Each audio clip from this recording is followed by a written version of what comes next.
रंजना कभी ब्रश नहीं करती थी। उसे कितनी बार उसके माँ बाप ने डांटा, लेकिन उसका कोई असर उस पर होता ही नहीं था, जिस कारण से उसके दांत पीले पीले हो जाते हैं।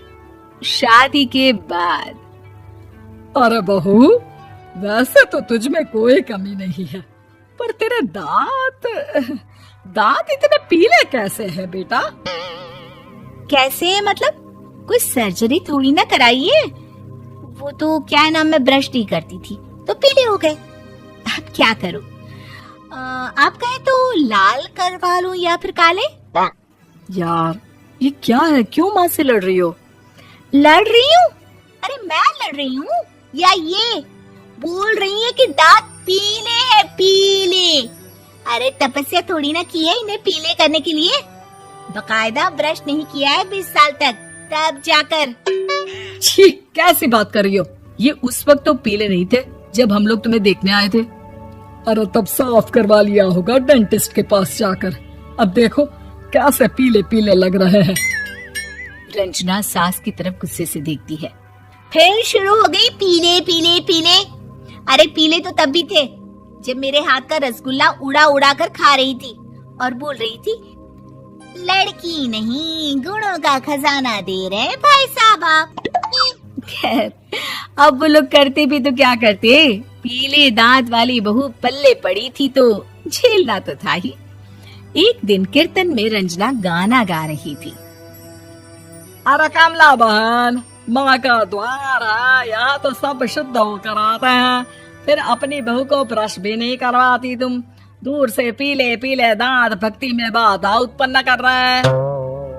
और कोई 2 साल के बच्चे थोड़ी ना लेकर आई हूँ मैं बहू बनाकर।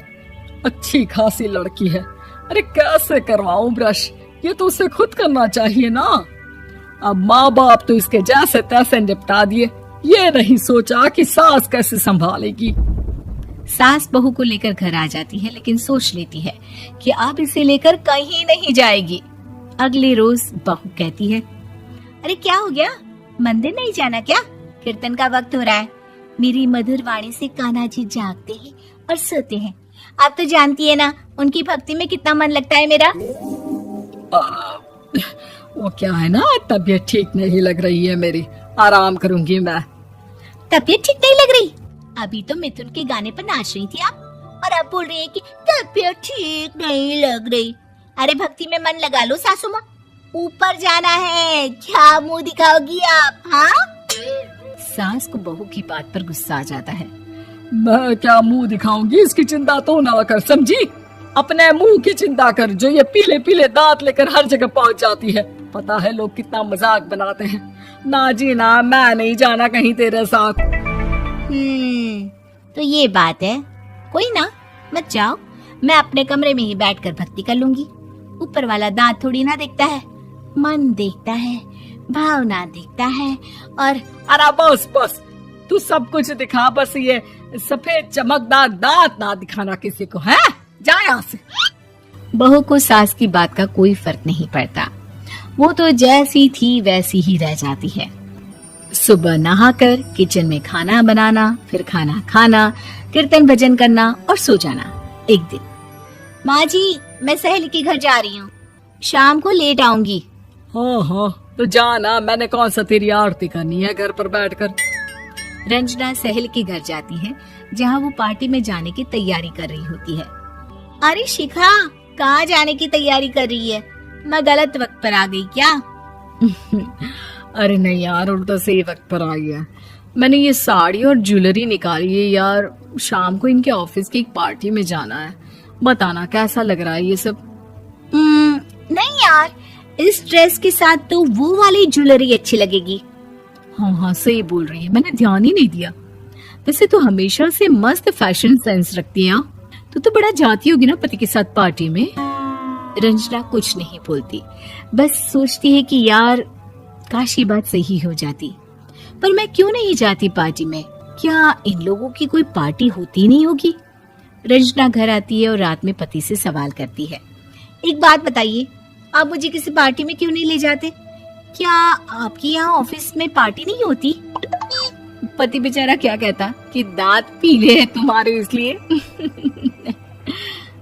अरे कोई पार्टी होती नहीं हम लोगों के ऑफिस में, तो कहाँ से लेकर जाऊं? और मार्केट, मॉल, कहीं वीकेंड घूमना, कहीं तो। अरे यार, सारे हफ्ते में एक छुट्टी मिलती है, तो सोचता हूँ कि आराम ही कर लूं। क्यों? रंजना मन मार के रह जाती है। पहले कभी सास के साथ मंदिर जाया करती थी, लेकिन वो भी सास ने ले जाना बंद कर दिया। घर बैठी बैठी रंजना बोर हो जाती है। तभी उसे आइडिया आता है और वो मायके जाने का सोचती है। सासू माँ, 2 दिनों के लिए मम्मी के घर जा रही हूँ। अच्छा ठीक है, आराम से जा। और हाँ, माँ से कुछ अच्छी आदत सीख कर आना कि कैसे शरीर के हर भाग की तरह दांतों की सफाई भी जरूरी होती है, समझी? शुरू हो गई ना आप। वो लोग आपकी तरह नहीं है कि छोटी छोटी बात का बतंगड़ बना दे। उन लोगों के लिए मैं मायने रखती हूँ, ना कि मेरे पीले पीले दांत। रंजना माँ को बिना बताए उन लोगों को सरप्राइज देती है, लेकिन जैसे ही वो दरवाजे पर पहुंचती है, अंदर देखती है कि घर वाले कहीं जा रहे होते हैं। अब माँ, काश रंजना दीदी के दांतों वाली प्रॉब्लम नहीं होती, तो वो भी हम लोगों के साथ चलती ना बुआ जी की बेटी की शादी में। हाँ बेटा, लेकिन अब उसे कौन समझाए कि उसको उसके पीले दांत नहीं दिखते, लेकिन उसके आसपास के लोगों को कितना एम्बैरेसिंग फील कराते हैं। मुझे तो कितनी बार उसके स्कूल की टीचर ने शिकायत की कि उसके साथ कोई लड़की बैठना भी नहीं चाहती, और ना ही कॉलेज में कोई उससे बात करना चाहता था। लेकिन पता नहीं क्यों उसे ये बात समझ में ही नहीं आती। कोई कमी नहीं है उस लड़की में, बस यही कि दांत पीले हैं। वो तो भला हो जीजा जी और उनकी माँ का, जो दीदी को जैसी है वैसे ही रखा हुआ है। रंजना को अपने घर वालों की बात सुनकर बहुत दुख होता है। वो सोचती है कि वो क्या करे, लेकिन फिर वो सीधा डेंटिस्ट के पास जाती है, अपने दांत चमकाती है और कसम खाती है कि वो रोज ब्रश करेगी। अरे क्या हो गया? तुम तो 2 दिनों के लिए गई थी ना, पर कोई ना, अच्छा है, चलो आ गई तो। रंजना सास के सामने आकर खड़ी हो जाती है और पूरी स्माइल करती है, उसके चमकदार दांतों को दिखाती हुई। हैं? चले मंदिर। माँ, मुझे माफ कर दीजिए, मैंने आप लोगों को बहुत एम्बैरेसिंग फील करवाया। मैं आज से रोज ब्रश करूंगी।